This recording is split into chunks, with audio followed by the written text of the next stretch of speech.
കർത്താവിന്റെ പരിശുദ്ധമായ നാമം വാഴ്ത്തപ്പെടട്ടെ. ഇത്ര ധന്യമായ നിമിഷങ്ങളിൽ ഹോപ്പ് ഗിവേഴ്സിന്റെ പ്രവർത്തകരോടും പ്രാർത്ഥനാ പോരാളികളോടും ഒരുമിച്ച് ദൈവം നൽകിയ നല്ല നിമിഷങ്ങൾക്ക് ഞാൻ ദൈവത്തിന് എല്ലാ സ്തുതിയും പുകഴ്ചയും കരയറ്റുന്നു. എൻ്റെ പ്രിയ സ്നേഹിതരെ ഈ പ്ലാറ്റ്ഫോമിൽ കാണുന്നത് എനിക്കേറെ സന്തോഷമാണ്. കഴിഞ്ഞ നാളുകളിൽ ഒരുമിച്ച് ആയിരിക്കാൻ ദൈവം സഹായിച്ച എല്ലാ കൃപകൾക്കായി ഞാൻ സ്തോത്രം ചെയ്യുന്നു. പ്രിയ രാജു തോമസ് സാറിനായി സ്തോത്രം. വളരെ പ്രത്യേകമായിട്ട് വന്ദനം ചെയ്യുന്നു. മീറ്റിംഗ് ലീഡ് ചെയ്യുന്ന പാസ്റ്റർ റെജി പാപ്പച്ചൻ അവരുകളെ ദൈവം അനുഗ്രഹിക്കട്ടെ. വളരെ മനോഹരമായ പാട്ടുകൾ പ്രിയ ബേബിച്ചൻ നമ്മുടെ മുൻപിൽ പാടി. അതൊരു വലിയ അനുഗ്രഹമായി എന്ന് ഞാൻ പരിപൂർണമായി വിശ്വസിക്കുന്നു.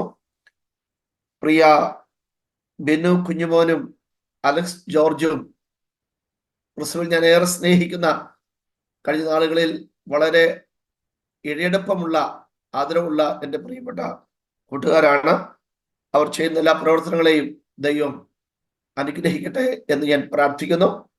പ്രിയ ബെന്നി സാറ് ഈ മീറ്റിങ്ങിൽ ഉള്ളതിൽ ഞാൻ ദൈവത്തിന് നന്ദി പറയുന്നു.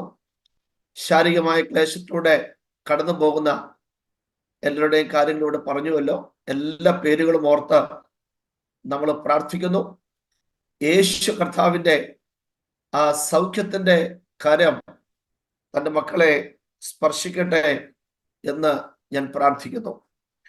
ഹോപ്പ് ഗിവേഴ്സ് മിഷൻ ഒരു വലിയ ദൗത്യം, കർത്താവിനോട് ചേർന്ന് കർത്താവിൻ്റെ കരമായി, കർത്താവിൻ്റെ ശബ്ദമായി, കർത്താവിന് വേണ്ടി ചലിക്കുന്ന ഒരു മൂവ്മെന്റായി അത് ചെയ്യുവാൻ തൻ്റെ മക്കളെ ദൈവം സഹായിക്കുന്നവർക്ക് ഞാൻ ദൈവത്തിന് നന്ദി പറയുന്നു. അത് തുടർമാനമായി ചെയ്യുന്നതിലും മടുത്തു പോകാതെ ചെയ്യുന്നതിലും ഞാൻ പ്രത്യേകം അപ്രീഷിയേറ്റ് ചെയ്യാണ്. കാരണം ചിലപ്പോഴൊക്കെ നമ്മൾ ചെയ്യുന്ന ദൗത്യങ്ങളിൽ നമ്മൾ മടുത്തു പോകാറുണ്ട്. അതുപോലുള്ള തിരസ്കരണങ്ങൾ നമുക്ക് ഉണ്ടാകാറുണ്ട്. എന്നാൽ നമ്മളെ സംബന്ധിച്ച് നമ്മുടെ മിഷൻ തുടരുക എന്നുള്ളതാണ് പ്രധാനം.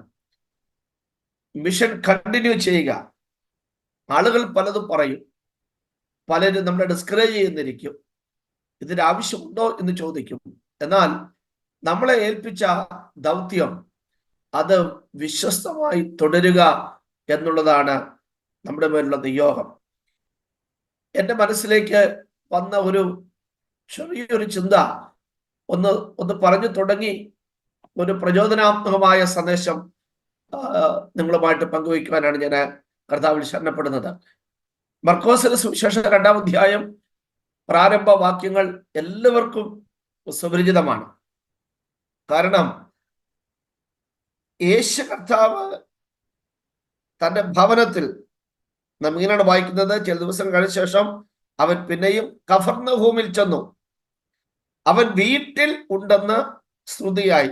ഉടനെ വാതുക്കൾ പോലും ഇടമില്ലാത്ത വണ്ണം പലരും വന്നുകൂടി. അവൻ അവരോട് തിരുവചനം പ്രസ്താവിച്ചു. അപ്പോൾ 4 ആൾ ഒരു പക്ഷപാതക്കാരനെ ചുമന്ന് അവന്റെ അടുക്കൽ കൊണ്ടുവന്നു. ആമേൻ. ഒറ്റ വാക്കിൽ ഞാൻ ഈ മെസ്സേജ് നൽകാം. ഒറ്റ വാക്കില് അങ്ങനെ ഒരു ടൈറ്റിൽ തരുവാണെങ്കിൽ, ചുമക്കുന്ന കൂട്ടുകാർ, ക്യാരിയിങ് ഫ്രണ്ട്സ്. ചുമക്കുന്ന കൂട്ടുകാർ, ക്യാരിയിങ് ഫ്രണ്ട്സ്. നമുക്ക് ഒത്തിരി കൂട്ടുകാരുണ്ട്, പക്ഷേ ചുമക്കുന്ന കൂട്ടുകാരുടെ സാന്നിധ്യമാണ് പ്രധാനം. ഫ്രണ്ട്ഷിപ്പ് ആശയങ്ങൾ ഒരുപാട് പങ്കുവയ്ക്കുന്ന ചിന്തകളും സംവിധാനങ്ങളും എല്ലാം ഇന്നത്തെ കാലഘട്ടത്തിലുണ്ട്. പക്ഷെ ഈ ഫ്രണ്ട്ഷിപ്പിന്റെ സംവിധാനങ്ങളെല്ലാം ഒരു ഡിജിറ്റൽ സ്പേസിൽ പരിമിതപ്പെട്ടിരിക്കുകയാണ്. ഡിജിറ്റൽ സ്പേസിൽ പരിമിതപ്പെട്ടിരിക്കുന്ന ഒരു കാലഘട്ടം. അത് നവമാധ്യമങ്ങളുടെ പങ്കാളിത്തത്തോടെ നമുക്ക് 1000-ഓ 2000-ഓ 3000-ഓ കൂട്ടുകാരോ, ലൈക്ക് ചെയ്യുന്നവരോ, ഷെയർ ചെയ്യുന്നവരോ, ഒരുപാട് കൂട്ടുകാരുണ്ട്, നമ്മെ അറിയുന്ന ഒരുപാട് പേരുണ്ട്. പക്ഷേ വൈഷമ്യങ്ങളിൽ, വേദനകളിൽ, സങ്കടങ്ങളിൽ ഒറ്റപ്പെട്ടു പോകുമ്പോൾ ആര് നമ്മുടെ അടുത്തുണ്ട് എന്നതാണ് പ്രധാനം. നാം ചിരിക്കുമ്പോൾ നമ്മോടുകൂടെ ചിരിക്കാൻ നൂറുകണക്കിന് ആളുകൾ കാണും. പക്ഷെ നമ്മൾ കരയുമ്പോൾ നാം ഒറ്റയ്ക്ക് ഇരുന്ന് കരയുകയാണ്. കാരണം കൂട്ടുകാർ എന്ന് പറയുന്നവർക്ക് ആ വേദനയുടെ തീവ്രത അറിയുകയില്ല, അവർക്ക് മനസ്സിലാക്കാൻ കഴിയത്തില്ല. ചില കൂട്ടുകാരെങ്കിലും അവൻ കുറച്ചുകൂടെ ഇരുന്ന് കരയട്ടെ എന്ന് ആഗ്രഹിക്കും, അല്ലെ? സ്നേഹിതരാണ്, പക്ഷെ അവർ ആശ്വാസം പകരുന്നവരല്ല. അവൻ കുറച്ചുകൂടെ ഇരുന്ന് കരയട്ടെ, പണ്ട് അവൻ അങ്ങനെ പറഞ്ഞിട്ടുണ്ട്, അല്ലെ അവൾ അങ്ങനെ ചെയ്തിട്ടുണ്ട് എന്ന് പറഞ്ഞു കുറച്ചുകൂടെ ഇരുന്ന് കരയട്ടെ എന്ന് ചിന്തിക്കുന്നവരുണ്ട്. ലാസറിന്റെ മരണത്തിന് ശേഷം യേശു കർത്താവ് ആ ഭവനത്തിലേക്ക് വരുന്ന രംഗം യോഹന്നാൻ വളരെ വ്യക്തമായി ചിത്രീകരിച്ചിട്ടുണ്ട്. മാർത്തയാണ് എതിരേൽക്കുന്നത്. മാർത്ത എതിരേറ്റ് കഴിഞ്ഞ് ആളയച്ച് മറിയയോട് പറയുമ്പോൾ ആ വരികൾക്കിടയിൽ പരാമർശിക്കുന്ന ഒരു വസ്തുതയുണ്ട്. യേശുവിനെ വരവേൽക്കുവാൻ കരയുന്നവരുടെ കൂട്ടത്തിൽ നിന്ന് മറിയ എഴുന്നേറ്റ് പോകുമ്പോൾ യഹൂദന്മാര് പറയുന്നൊരു കാര്യമുണ്ട്, അവൾ കരയാൻ വീണ്ടും കല്ലറയിലേക്ക് പോകുകയാണ്. ഇതാണ് നമ്മുടെ കൂടെയുള്ള പലരുടെയും ചിന്ത. അവൻ കരയുവാൻ പോകുന്നു, അവൾ കരയാൻ പോകുന്നു, അവളുടെ കണ്ണുനീര് തീരുന്നില്ല, അവളുടെ വേദന തീരുന്നില്ല, അവളുടെ സങ്കടം തീരുന്നില്ല, അവൾ ഇനിയും കരയുവാൻ പോകുകയാണ്. എന്നാൽ മറിയയ്ക്ക് ഒന്നറിയാം, കരയാൻ കല്ലറയിലേക്ക് പോകുകയല്ല, എൻ്റെ കണ്ണുനീര് ഒപ്പുന്നവന്റെ അടുക്കിലേക്ക് ഞാൻ പോകുകയാണ്. പ്രിയരെ, ഒരുപാട് കൂട്ടുകാർ നമ്മുടെ പതനങ്ങൾ ആഗ്രഹിക്കുന്നവരുണ്ട്, നമ്മുടെ വേദനയിൽ സന്തോഷിക്കുന്നവരുണ്ട്, കുറച്ചുപേർ സഹതാപം കാണിക്കുന്നവരുണ്ട്. എന്നാൽ നമ്മുടെ അടുത്ത് വന്ന് നമ്മുടെ കൈക്ക് പിടിച്ച് നമ്മളെ എഴുന്നേൽപ്പിച്ച് ഞാൻ കൂടെ ഉണ്ട് എന്ന് പറയുന്ന ഒരു കൂട്ടം ചുമക്കുന്ന കൂട്ടുകാർക്ക് മാത്രമേ ഹോപ്പ് ഗിവേഴ്സ് ആകാൻ കഴിയത്തുള്ളൂ. പ്രതീക്ഷ വചനങ്ങളിലൂടെ മാത്രമല്ല, പ്രതീക്ഷ പ്രവൃത്തിയിലൂടെ കൂടെ കാണിക്കുന്ന ഒരു സമൂഹം. പ്രിയരെ, അവരായിരുന്നു മിഷണറിമാർ, അവരാകണം മിഷണറിമാർ. ഞാൻ ചില മാസങ്ങൾക്ക് മുൻപും നമ്മുടെ കൽക്കട്ടയിലെ സെരാംപൂരിൽ പോയപ്പോൾ അവിടെയുള്ള മിഷണറിമാരുടെ പല ശവകുടീരങ്ങളും കണ്ടു. ഒരുപക്ഷെ നമുക്ക് വില്യം കേറിയെയും ജോഷുവ മാർഷ്മാനെയും വില്യം വാർഡിനെയും സെറാംപൂർ ട്രയോ എന്ന് പറയുന്ന 3 പേരുടെ പേര് മാത്രമേ പെട്ടെന്ന് നമ്മുടെ മനസ്സിൽ വരികയുള്ളൂ. എന്നാൽ അതിലധികം മിഷണറിമാർ, അവരുടെ കുഞ്ഞുങ്ങൾ, അവരുടെയൊക്കെ ആ ഒരു ഡെഡ് ബോഡി ഉറങ്ങുന്ന ഒരു ശവപ്പറമ്പ് കൂടിയാണ് സെറാംപൂർ. അപ്പൊ ഞാൻ ആ പേരുകളൊക്കെ ശ്രദ്ധിച്ചു. ആദ്യമായി കാണുന്ന പേരുകൾ ഉണ്ടായിരുന്നു. അതിനകത്ത് വളരെ പരിമിതമായ സാഹചര്യത്തിൽ ജീവിച്ച് അസുഖങ്ങൾ പിടിച്ചു മരിച്ച് ശവടക്കിയ കുഞ്ഞുങ്ങളുടെ ഒക്കെ ഡീറ്റെയിൽ അവിടെ പതിപ്പിച്ചു വെച്ചിട്ടുണ്ട്. ഈ മിഷണറിമാരൊക്കെ അവിടെ മാത്രമല്ല, ഇന്ത്യയുടെ എല്ലാ സ്റ്റേറ്റുകളിലും വന്ന മിഷണറിമാരൊക്കെ സത്യത്തിൽ അവർ സുവിശേഷമായി വന്നവരാണ്. എന്നാൽ സുവിശേഷമായി വന്നപ്പോഴാണ് ജനങ്ങളുടെ നീഡിനോട് അവർ പ്രതികരിച്ചത്, അവരുടെ പ്രശ്നങ്ങളോട് അവർ പ്രതികരിച്ചത്. അവർക്ക് വേണമെങ്കിൽ പ്രസംഗിച്ചിട്ട് പോകാമായിരുന്നു, അവർക്ക് വേണമെങ്കിൽ കുറെ കുറിപ്പുകൾ എഴുതി ഫണ്ട് റേസ് ചെയ്യാമായിരുന്നു. എന്നാൽ അവരവിടെ നിന്നു പ്രവർത്തിച്ചു. അവർ ആ ദേശത്തിന്റെ ആ ഒരു പർട്ടിക്കുലർ സംസ്കാരത്തിന്റെ ആ ഒരു ജനതയുടെ ആവശ്യങ്ങൾ മനസ്സിലാക്കി അവരുടെ ഇടയിൽ പ്രവർത്തിക്കുവാൻ മനസ്സും ഹൃദയവും സമർപ്പിച്ചവരായിരുന്നു മിഷണറിമാർ എന്ന് ഓർക്കണം. പ്രസംഗം എളുപ്പമാണ്, എഴുത്ത് എളുപ്പമാണ്, എന്നാൽ ചുമക്കുന്ന കൂട്ടുകാർ ആകുക എന്നത് ഒരു വലിയ ചലഞ്ചാണ്.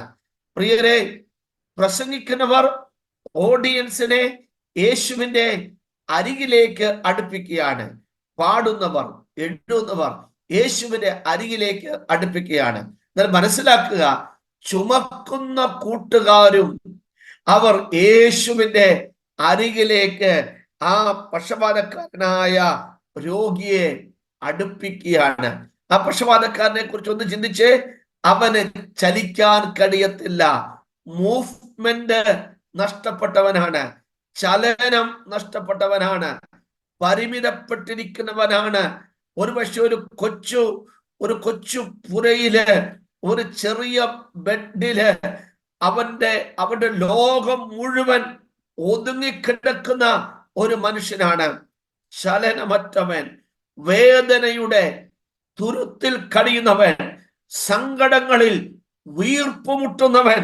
എന്നാൽ അവന് കൂട്ടുകാർ ഉണ്ടായിരുന്നു. ആ കൂട്ടുകാർ അവന് വീണ്ടും വേദന പകരുന്നവരല്ല, സങ്കടങ്ങൾ പകരുന്നവരല്ല, അവർ അവനെ ചുമക്കാൻ തയ്യാറായവർ ആണ്. ആമേൻ. ആ 4 പേർ പരിമിതപ്പെട്ട ഈ മനുഷ്യനെ ചുമക്കാൻ തയ്യാറായി. പ്രിയരെ, ഒരു മനുഷ്യനെ അവൻ ചലനമറ്റ് കിടക്കുമ്പോൾ അവനെ ചുമക്കുക എന്നത് അത്ര എളുപ്പമല്ല. അല്പമെങ്കിലും ചലനമുള്ളവന്റെ, അല്പമെങ്കിലും കാലെടുത്ത് വെക്കാൻ കഴിയുന്നവന്റെ കൈപിടിച്ചു നടത്താൻ എളുപ്പമാണ്. ഓക്കെ, വീൽ ചെയറിൽ തല്ലാനും എളുപ്പമാണ്.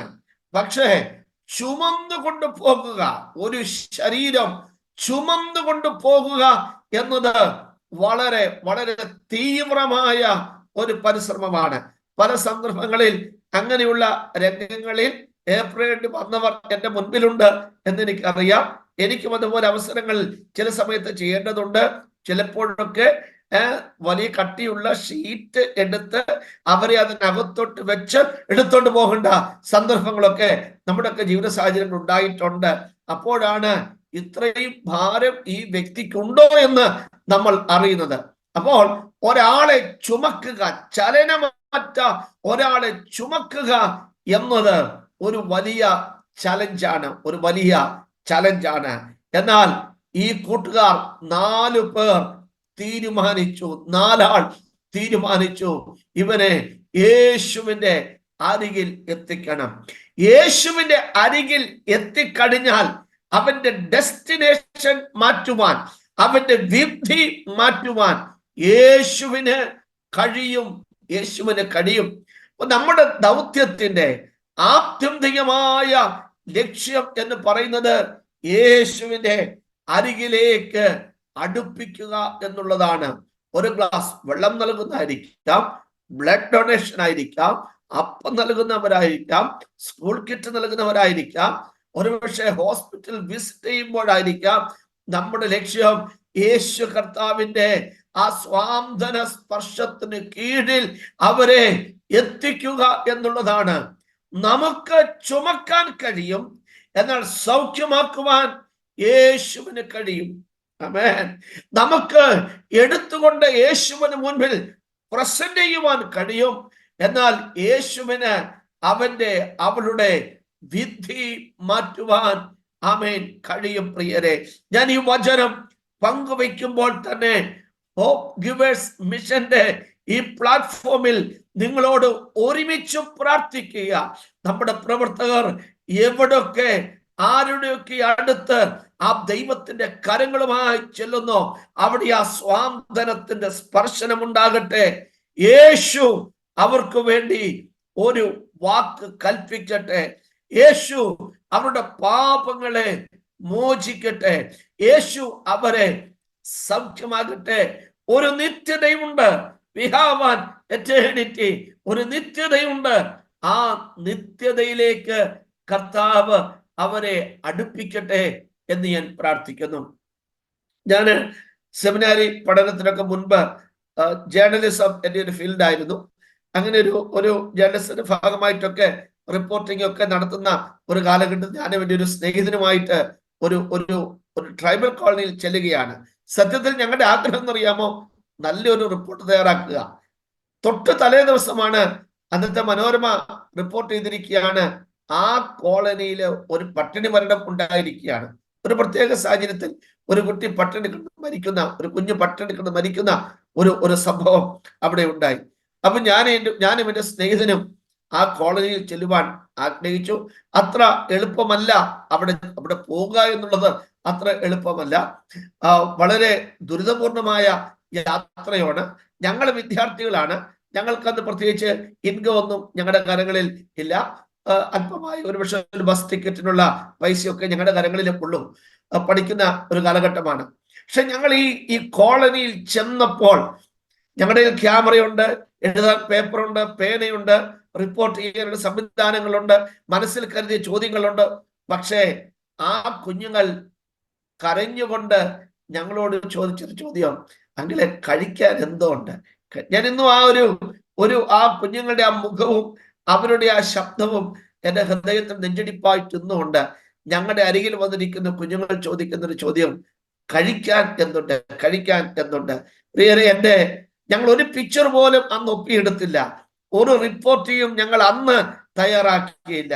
ഞങ്ങൾ പെട്ടെന്ന് മലയിറങ്ങി താഴെ വന്ന് ഒരുപാട് കിലോമീറ്റർ നടന്ന് താഴെ വന്ന് ഞങ്ങളുടെ കയ്യിലുണ്ടായിരുന്ന ചെറിയൊരു നന്മ, വലുതൊന്നുമല്ല, ചെറിയ ഒരു നന്മ, അതിൽ നിന്ന് ശേഖരിക്കാവുന്നവ സാധനങ്ങൾ വേണ്ടി, ബ്രെഡ് ആകട്ടെ, ബിസ്ക്കറ്റ് ആകട്ടെ, ചെറിയൊരു പരിമിതിയില് ഞങ്ങൾ ശേഖരിച്ച് അന്ന് ആ മല കയറി. കേൾക്കണമോ? തിരിച്ചു വന്ന് ഞാൻ ഇവന്റെ സ്നേഹിതനും കൂടെ സഞ്ചരിക്കുകയാണ്. അന്ന് എന്റെ കൂടെ പല കൂട്ടുകാരുണ്ടായിരുന്നു. ഞങ്ങൾ പല വീടുകൾക്കാരും ഞാൻ പറഞ്ഞു ഇങ്ങനെയൊരു ഗ്രാമപ്രദേശമുണ്ട്, ഇങ്ങനെയൊരു മലയുണ്ട്, അവിടെ പട്ടിണി കിടക്കുന്ന ഒരു കൂട്ടം കുഞ്ഞുങ്ങളുണ്ട്, അവിടെ അധ്വാനിക്കുന്ന ഒരു കൂട്ടം ആളുകളുണ്ട്, നമുക്ക് അവിടെ വരുന്ന പോണം. 3 ദിവസങ്ങൾ കൊണ്ട് ഞങ്ങൾ ശേഖരിച്ചത് ഒരു ജീപ്പ് നിറയെ സാധനങ്ങളായിരുന്നു. ആമേൻ. അങ്ങനെ ഞങ്ങൾ യാത്ര ചെയ്തു. പിന്നെ തുടർമാനമായിട്ട് മണക്കാല സെമിനാരിയിൽ നിന്നും, അപ്പോൾ തന്നെ ക്രൈസ്തവ ബോധിയിൽ നിന്നും ഞങ്ങളുടെ സഹപ്രവർത്തകർ, ഞങ്ങൾ അവിടെ അതിനോട് ചേർന്ന് താമസിച്ച് വർഷങ്ങൾ അവിടെ പ്രവർത്തിപ്പാൻ, സൺഡേ പഠിപ്പിക്കുവാൻ, പലരും രക്ഷയിലേക്ക് വരുന്നത് കാണുവാൻ, യേശു കർത്താവിന്റെ മശീഹയുടെ ചരിത്രം ഉള്ള ഫിലിം പ്രസ് നടത്തുവാൻ, മെഡിക്കൽ ക്യാമ്പ് നടത്തുവാനൊക്കെ ദൈവം സഹായിച്ചത്. ഞാൻ ഈ വചനം എന്റെ മനസ്സിലേക്ക് വന്നപ്പോൾ ആ പഴയൊരു കാലഘട്ടം എന്റെ മനസ്സിൽ ഓർമ്മ വന്നു. ഞാൻ എന്നാൽ പറയാൻ വന്നത് ആ കാര്യമല്ല. അന്നത്തെ ഒരു ചില ദിവസങ്ങൾ നീണ്ടുനിന്ന ഒരു ക്യാമ്പില് ഞങ്ങളൊരു 10-15 പ്രവർത്തകരുണ്ട്. അവിടെ വൈവിധ്യமான പ്രവർത്തനങ്ങൾ ചെയ്യുന്നുണ്ട്. കുഞ്ഞുങ്ങൾക്ക് ക്ലാസ് എടുക്കുന്നുണ്ട്. അപ്പോൾ തന്നെ മറ്റ് മെഡിക്കൽ കെയർ ചെയ്യുവാനുള്ള സംവിധാനങ്ങളുണ്ട്. കൂടെ പ്രവർത്തിക്കുവാൻ കുറെ പ്രവർത്തകരുണ്ട്. വൈകിട്ട് സംഗീത സഹായമുണ്ട്. ഈ മലഞ്ചെരുവിനോട് ചേർന്ന് നമ്മുടെ ഒരു സ്നേഹിതന്റെ ഭവനത്തിന് മുമ്പില് രാത്രി കൂട്ടായ്മകളുണ്ട്. ആദിവാസി മൂപ്പനൊഴിച്ച് ബാക്കിയുള്ളവരെല്ലാം അവിടെ മീറ്റിങ്ങുകൾക്ക് വരുന്നുണ്ട്.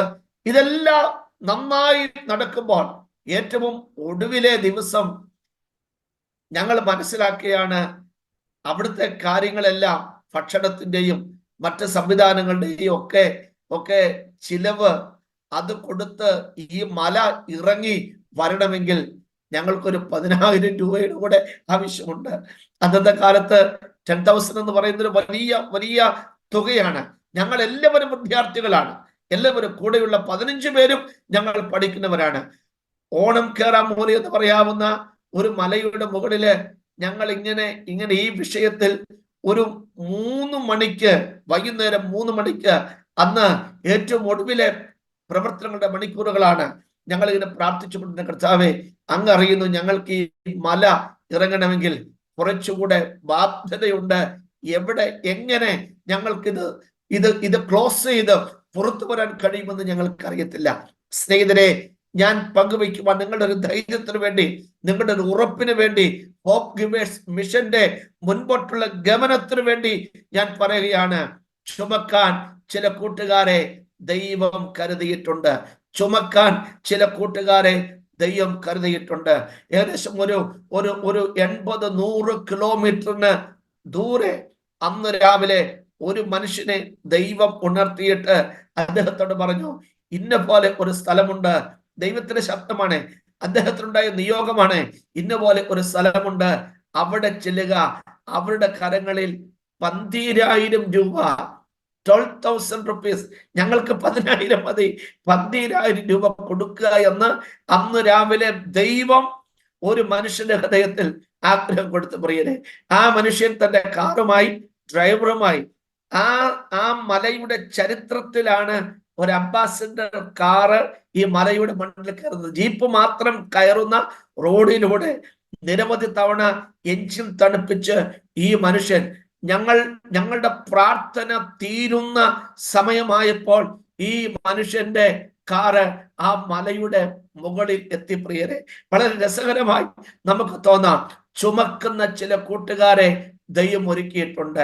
ഞങ്ങൾക്ക് അവിടുത്തെ ഭക്ഷണ ക്രമീകരണങ്ങൾ, മറ്റ്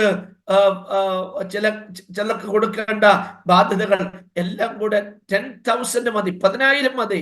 എന്നാൽ ആ മനുഷ്യൻ പറയുകയാണ്, 12,000 രൂപ, 12,000 നിങ്ങളെ ഏൽപ്പിക്കുകയാണ്, ബാക്കിയുള്ളത് ഇഷ്ടമുള്ളതുപോലെ ചെയ്യുക എന്ന് പറഞ്ഞ് ആ മനുഷ്യൻ ഏൽപ്പിക്കുകയാണ്. ചുമക്കുന്ന കൂട്ടുകാർ ആകാൻ നമുക്ക് കഴിയുമോ? ഞാൻ പണത്തിന്റെ മാത്രമല്ല ഞാൻ പറഞ്ഞത്, നമ്മുടെ മനസ്സ്, നമ്മുടെ പെർസ്പെക്റ്റീവ്, നമ്മുടെ കാഴ്ചപ്പാട് ദൈവത്തിന്റെ വേലയോട് ചേർന്ന്, കർത്താവിന്റെ ആ മഹത്തായ ദൗത്യത്തോട് ചേർന്ന് ചുമക്കാൻ നമുക്ക് കഴിയുമോ പ്രിയരെ? ഇതൊരു ചലഞ്ചാണ്, ഇതൊരു വെല്ലുവിളിയാണ്. ഇത് എല്ലാവർക്കും കഴിയത്തില്ല, എല്ലാവർക്കും ചെയ്യാൻ കഴിയത്തില്ല. ഇത് വേറിട്ട ഒരു പാതയാണ്, ഇത് വേറിട്ട ഒരു വഴിയാണ്. യേശുവിനെ സത്യസന്ധമായി അഭിമുഖീകരിച്ചിട്ടുള്ള എല്ലാവരും ഈ വഴിയിലൂടെ നടക്കേണ്ടവരാണ്. പ്രിയരെ, നാം ഈ മർക്കോസിന്റെ സുവിശേഷം 2-ാം അധ്യായം വായിച്ച് ധ്യാനിച്ചു വരുമ്പോൾ ഈ ചുമന്നു കൊണ്ടുവന്ന 4 പേർ, ചുമക്കുന്ന കൂട്ടുകാർ, ക്യാരിങ് ഫ്രണ്ട്സ് അവിടെ ഉള്ളപ്പോഴും, പുരുഷാരം അവിടെ ഉള്ളപ്പോഴും ഇവരെ വിമർശിക്കുന്ന, യേശുവിനെ വിമർശിക്കുന്ന, യേശുവിന്റെ ദൗത്യത്തെ ചലഞ്ച് ചെയ്യുന്ന ശാസ്ത്രിമാരെ നമുക്ക് കാണാം. മർക്കോസിൽ ശാസ്ത്രിമാർ എന്ന് പറയുന്നുള്ളൂ, എന്നാൽ പരീശന്മാരുടെ പേര് മറ്റൊരു ഭാഗത്ത് ചേർത്ത് നമുക്ക് വായിക്കുവാൻ കഴിയും. എന്റെ ഓർമ്മ ശരിയാണെങ്കിൽ ലൂക്കോസിന്റെ സുവിശേഷത്തിൽ ശാസ്ത്രിമാരും പരീശന്മാരുമുണ്ട്. ശാസ്ത്രിമാരും പരീശന്മാരും അവർ വിമർശിക്കുവാൻ, ക്രിട്ടിസൈസ് ചെയ്യുവാൻ, എവിടെയാണ് ന്യൂനത എന്ന് കാണുവാൻ കണ്ണും കാതുമായി നിൽക്കുന്നവരാണ്. നാം ആരുടെ കൂട്ടത്തിലാണ്? ചുമക്കുന്നവരുടെ കൂട്ടത്തിലാണോ, വിമർശിക്കുന്നവരുടെ കൂട്ടത്തിലാണോ? ഈ സായാഹ്നത്തിൽ ഈ ഒരു ചോദ്യം വളരെ പ്രസക്തമായി നമ്മുടെ മനസ്സിൽ ഉണ്ട് പ്രിയരെ. ഈ 2-ാം അധ്യായം, മർക്കോസ് വിശേഷം 2-ാം അധ്യായത്തിൽ നമ്മൾ ധ്യാനിക്കുന്ന, പഠിക്കുന്ന ഈ ചുമക്കുന്ന കൂട്ടുകാരോട് ചേർന്ന് തന്നെ വേണം ശമരിയാക്കാരനെ, നല്ല ശമരിയാക്കാരനെ നാം മനസ്സിലാക്കുവാൻ. അവൻ ആ ഒരുവനെ, വേദനപ്പെട്ട് കിടക്കുന്നവനെ, സങ്കടപ്പെട്ട് കിടക്കുന്നവനെ, മുറിവേറ്റ് കിടക്കുന്നവനെ കണ്ടിട്ട് മനസ്സലിഞ്ഞു എന്നാ നാം വായിക്കുന്നത്. മനസ്സലിഞ്ഞു എന്ന് നമ്മൾ വായിക്കുന്നു പ്രിയരെ. ചിലർ അകന്നു പോയി. ചെയ്യേണ്ടവർ, ചെയ്യുവാൻ കഴിവുള്ളവർ അകന്നു പോയി. ആമേൻ. ഈ ദൗത്യത്തിൽ ഒരു വിരലെങ്കിലും അനക്കേണ്ടവർ അകന്നു പോയി. എന്നാൽ നല്ല ശമരിയക്കാരന് ഒരു മനസ്സ്, അവന്റെ മനസ്സ് അലിഞ്ഞു. അവൻ അരികെ ചെന്നു അരികെ ചെന്നു. നാം വേദനപ്പെട്ടിരിക്കുന്ന, സങ്കടപ്പെട്ടിരിക്കുന്ന, ഒറ്റപ്പെട്ടിരിക്കുന്നവരുടെ അരികിലേക്ക് ചെല്ലണമെങ്കിൽ പ്രിയരെ, ഒരു നല്ല മനസ്സ്, ഒരു നനവുള്ള ഹൃദയം, ഒരു നനവുള്ള മുഴങ്കാല്, ദൈവത്തിന്റെ ഒരു മനസ്സ്, ദൈവത്തിന്റെ ഒരു ഹൃദയം നമുക്ക് ഉണ്ടാകണം. അവന് മുറിവുകളെ കെട്ടുകയാണ്, എണ്ണയും വീഞ്ഞും പകരുകയാണ്. ഒരു പുതുബലത്തിനു വേണ്ടി, ഒരു പുതു ശക്തീകരണത്തിന് വേണ്ടി, മുറിവുകൾ ഉണക്കുവാൻ വേണ്ടി എണ്ണയും വീഞ്ഞും പകരുന്ന ഒരു മഹത്തായ ദൗത്യം. ഹോപ്പ് ഗിവേഴ്സ് മിഷന്റെ ദൗത്യം എന്ന് പറയുന്നത് മുറിവേറ്റിരിക്കുന്നവർക്ക് എണ്ണയും വീഞ്ഞും പകരുന്ന ഒരു ശുശ്രൂഷയാണ്. അവരുടെ മുറിവുകളെ ഉണക്കുന്ന ഒരു ശുശ്രൂഷയാണ്. ഒരുപക്ഷെ വലിയ കാര്യങ്ങൾ ചെയ്യാൻ കഴിയത്തില്ലായിരിക്കാം, എന്നാൽ വീണ് കിടക്കുന്ന ഒരുവനെ ചുമക്കാൻ നമുക്ക് കഴിയും. പ്രിയരെ, ഞാൻ ഇങ്ങനെ പറയട്ടെ, ഒറ്റയ്ക്ക് ചിലപ്പോൾ അത് നമുക്ക് ചെയ്യുവാൻ കഴിയും, ചിലപ്പോൾ സംഘമായി നമുക്ക് അത് ചെയ്യുവാൻ കഴിയും. ചുമക്കുന്ന 4 കൂട്ടുകാരെ പോലെ നമുക്ക് അത് ചെയ്യുവാൻ കഴിയും. അവൻ തന്റെ വാഹനത്തിൽ അവനെ കയറ്റി വഴിയമ്പലത്തിൽ കൊണ്ടുപോയി രക്ഷ ചെയ്തു.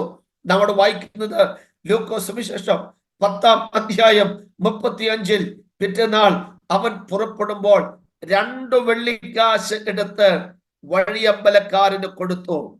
ഇവന് രക്ഷ ചെയ്യണം എന്ന് പറഞ്ഞു. എന്നെ അത്ഭുതപ്പെടുത്തുന്ന ഒരു വാക്യമുണ്ട് പ്രിയരെ. അധികം വല്ലതും ചെലവിട്ടാൽ ഞാൻ മടങ്ങി വരുമ്പോൾ തന്നുകൊള്ളാം എന്ന് അവനോട് പറഞ്ഞു. അധികം വല്ലതും ചെലവിട്ടാൽ ഞാൻ മടങ്ങി വരുമ്പോൾ തന്നുകൊള്ളാം എന്ന് അവനോട് പറഞ്ഞു. കള്ളന്മാരുടെ കയ്യിൽ അകപ്പെട്ടവന് ഈ 3 ഏവൻ കൂട്ടുകാരനായി തീർന്നു എന്ന് യേശു ചോദിക്കുകയാണ്. ഹല്ലേലൂയ. നല്ല കൂട്ടുകാരായി തീരാൻ നമുക്ക് കഴിയുമോ? ചുമക്കുന്ന കൂട്ടുകാരായി തീരുവാൻ നമുക്ക് കഴിയുമോ? പങ്കുവയ്ക്കുന്നവരായി തീരുവാൻ നമുക്ക് കഴിയുമോ? ഒരുപക്ഷെ വലിയ റിസോഴ്സസ് നമുക്ക് കാണത്തില്ല, എന്നാൽ ചെറിയ ചുവടുവെപ്പുകൾ. ഞങ്ങളൊക്കെ പൊതുപ്രവർത്തനം ആരംഭിക്കുന്നത് ഞങ്ങളുടെ സ്കൂൾ വിദ്യാഭ്യാസ കാലത്താണ്. സ്കൂൾ വിദ്യാർത്ഥികളായിരിക്കുമ്പോഴാണ് ഞങ്ങളുടെ പൊതുപ്രവർത്തനങ്ങൾ. അന്നത്തെ ഗുഡ് ന്യൂസ് ബാലലോകമൊക്കെ ഇന്നും ഞാൻ ഓർക്കുന്നു. ഗുഡ് ന്യൂസ് ബാലലോകത്തിന്റെ ജീവകാരുണ്യ കൺവീനറായി ഒരു കാലഘട്ടം ഞാൻ പ്രവർത്തിച്ചു. അന്നൊന്നും ഞങ്ങളുടെ കയ്യിൽ ഒന്നുമില്ല പ്രവർത്തിക്കുവാൻ, പക്ഷെ ഒരു മനസ്സുണ്ടായിരുന്നു. ഞങ്ങളുടെ കൂട്ടുകാർ ഞങ്ങൾ സൈക്കിൾ ചവിട്ടി ഒരു വർഷത്തെ റിസൾട്ട് വരുമ്പോൾ എല്ലാ വീടുകളിലും കയറി ഇറങ്ങി പഴയ പാഠപുസ്തകങ്ങൾ ശേഖരിക്കുമായിരുന്നു. പഴയ പാഠപുസ്തകങ്ങൾ ശേഖരിച്ച് അത് ഒരുമിച്ച് കൂട്ടി അത് എവിടെയാണ് കുത്തിക്കെട്ട് വേണ്ടത് അതൊക്കെ കുത്തിക്കെട്ടി ബൈൻഡ് ചെയ്ത് നല്ലവണ്ണം കവർ ചെയ്ത് ഒരു പുതിയ ബുക്ക് പോലെ ഞങ്ങൾ സൂക്ഷിച്ച് അന്നത്തെ ജീവകാരുണ്യ പ്രവർത്തനങ്ങളിൽ ഒന്ന് എന്ന് പറയുന്നത് ഈ പഴയ ടെക്സ്റ്റ് ബുക്കുകൾ കളക്ട് ചെയ്ത് അത് പുതുതാക്കി ആ ബാച്ചിലേക്ക് വരുന്ന ഞങ്ങളുടെ കൂട്ടുകാർക്ക്, ഞങ്ങളുടെ കുഞ്ഞനുജന്മാർക്ക്, അനുജത്തിമാർക്ക് നൽകുക എന്നുള്ളതായിരുന്നു. ദൈവം അന്നും കൂടെ ഇരുന്നു. ഞങ്ങൾ അന്ന് അത് ചെയ്യുന്ന സമയത്ത് ഒരുപാട് വർഷങ്ങൾക്ക് മുൻപുള്ള ഒരു സ്റ്റോറിയാണ് പറയുന്നത്. അന്ന് ഞങ്ങൾ ഈ ഒരു സംവിധാനം ഇങ്ങനെ ചെയ്തുകൊണ്ടിരുന്ന സമയത്ത് ഒരു അപ്പച്ചൻ, ഒരു സഹോദരൻ, പ്രായമുള്ള മനുഷ്യനാണ് അദ്ദേഹം. ഞങ്ങളുടെ ഈ വാക്കുകളൊക്കെ ദൂരെ നിന്ന് നോക്കിക്കണ്ടു. താൻ ഒരിക്കലും ഞങ്ങളോട് അടുത്ത് വരികയോ സംസാരിക്കുകയോ ഒന്നും ചെയ്തില്ല. എന്നാൽ ഞങ്ങൾ ചെയ്യുന്ന ചെറിയ എഫർട്ടുകൾ അദ്ദേഹം ദൂരെ നിന്ന് കണ്ടു. അദ്ദേഹം അന്നൊരു ഗൾഫ് രാജ്യത്ത് ജോലി ചെയ്യുന്ന ഒരാളാണ്. അദ്ദേഹം ചെന്നിട്ട് ആ ചർച്ചിലെ കുഞ്ഞുങ്ങളോട് പറഞ്ഞു, മക്കളെ, ഇങ്ങനെ ഒരു കൂട്ടം കൂട്ടുകാരെ ഞങ്ങൾ കണ്ടെത്തി. അടുത്ത വർഷം അവിടെയുള്ള ആ കുഞ്ഞുങ്ങൾക്ക് നിങ്ങൾ കൊടുക്കണം. കുടയായിരിക്കാം, നോട്ട്ബുക്ക് ആയിരിക്കാം, പാഠപുസ്തകങ്ങളായിരിക്കാം, നിങ്ങൾ കൊടുക്കണം. അന്ന് ആ ചർച്ചിലെ സൺഡേ സ്കൂൾ കുഞ്ഞുങ്ങളുടെ ആനിവേഴ്സറി ഓഫറിംഗ് ആണ് അതിന്റെ അടുത്ത വർഷം പ്രവർത്തനത്തിന് വേണ്ടി ഞങ്ങൾ ഉപയോഗിച്ചത്. ഞാൻ പറഞ്ഞെന്താ അറിയാമോ? നമ്മുടെ വിരലുകൾ എവിടൊക്കെ ചലിപ്പിക്കാൻ കഴിയുമോ അവിടെ നമ്മുടെ വിരലുകൾ നമ്മൾ ചലിപ്പിച്ചുകൊണ്ടേ ഇരിക്കുക. നമുക്ക് ചുമക്കാൻ കഴിയുമോ ചുമക്കാൻ കഴിയുന്ന കാലത്ത് ചുമക്കുക. വഹിക്കാൻ കഴിയുമോ? വഹിക്കാൻ കഴിയുന്ന കാലത്ത് നമ്മൾ ചെയ്യുക. ഓടാൻ കഴിയുമോ? നമ്മൾ അത് ചെയ്യുക. ഒരു കാര്യം ഞാൻ പറയുന്നു, ഈ ഒരു ഡിജിറ്റൽ പ്ലാറ്റ്ഫോമില് ഈ വചനങ്ങൾ കേൾക്കുന്ന എല്ലാവരോടും ഞാൻ പറയുന്നു, നമുക്ക് ചെയ്യുവാൻ ഒരു ദൗത്യമുണ്ട്. ഒരു ദൗത്യവും ഇല്ലാതെ ആരും ഇപ്പോൾ ഈ വചനങ്ങളെ കേൾക്കുന്നില്ല. യേശുവിനെ അനുഗമിക്കുന്ന എല്ലാവർക്കും ഒരു ദൗത്യമുണ്ട്. യേശുവിനെ പിൻചെല്ലുന്ന എല്ലാവർക്കും ചെയ്യുവാൻ ഒരു ദൗത്യമുണ്ട്. ഒരുപക്ഷെ വലുതായി കൊടുക്കുവാൻ കാണില്ല, ഇല്ല എന്ന് പറഞ്ഞ് അത് മാറ്റിവെക്കരുത്. ഒരു ചെറിയ പൊതിയായിരിക്കാം, ഒരു ചെറിയ പൊതി, അതിനകത്ത് യവത്തപ്പമായിരിക്കാം, അതിനകത്ത് മീനായിരിക്കാം. പക്ഷെ യേശു കർത്താവിന് ആ മനസ്സ് മതി, കൊടുക്കുവാനുള്ള ആ മനസ്സ്. ഇത് എന്റേത് മാത്രം, എനിക്കുള്ളത് മാത്രം, എൻ്റെ കുടുംബത്തിനുള്ളത് മാത്രം എന്ന് ചിന്തിക്കാനല്ല, യേശുവിന്റെ കരങ്ങളിലേക്ക് അത് കൈമാറുവാൻ ഒരു മനസ്സ്, അത് മതി പ്രിയരെ. ആയിരങ്ങൾ അത് നിറയുവാൻ, തൃപ്തരായി തീരുവാൻ ആമേൻ ഇടയായിത്തീരും. എൻ്റെ സ്നേഹിതരോട്, എൻ്റെ സഹപ്രവർത്തകരോട് ഞാൻ ഒരു വാക്കൂടെ പറഞ്ഞിട്ട് നിർത്താം. ചിലപ്പോഴൊക്കെ ഈ മഹത്തായ ദൗത്യം നമ്മൾ ചെയ്യുമ്പോൾ ആളുകൾ നമ്മളെ വിമർശിച്ചെന്നിരിക്കാം, ആളുകൾ പലതും പറഞ്ഞെന്നിരിക്കാം, നമ്മളെ നിരാശപ്പെടുത്തി എന്നിരിക്കാം. പക്ഷേ ചുമക്കുന്ന കൂട്ടുകാർ എന്ന നമ്മുടെ ആ ദൗത്യം തുടരുക തന്നെ ചെയ്യുക. മടുത്തു പോകരുത്, ക്ഷീണിച്ചു പോകരുത്. ഇനി ഞാൻ ഇല്ല എന്ന് പറയരുത്. നാളെയും വഴിയോരത്ത് മുറിവേറ്റ് കിടക്കുന്നവരെ നമ്മൾ കണ്ടെന്നിരിക്കാം. ഇന്നലെ ചെയ്തതാണ്, ഇന്നലെ ചുമന്നതാണ്, ഇന്നലെ എണ്ണയും വീഞ്ഞും പകർന്നതാണ്. ആ ദൗത്യം ഇന്നും തുടരുക. യേശുവിന്റെ മടങ്ങി വരവ് താമസിക്കുന്നെങ്കിൽ നാളെയും തുടരുക. ഹോപ്പ് ഗിവേഴ്സ് മിഷന്റെ എന്റെ പ്രിയ സ്നേഹിതർക്ക് എല്ലാ അനുഗ്രഹങ്ങളും എല്ലാ പ്രാർത്ഥനകളും നൽകിക്കൊണ്ട് എല്ലാ ദൈവമക്കളെയും പ്രിയപ്പെട്ടവരെയും ദൈവം സഹായിക്കട്ടെ എന്ന പ്രാർത്ഥനയോടെ ഈ വാക്കുകൾക്ക് വിരാമം കുറിക്കുന്നു. ചുമക്കുന്ന നല്ല കൂട്ടുകാരായി തീരാം. ദൈവം അനുഗ്രഹിക്കട്ടെ.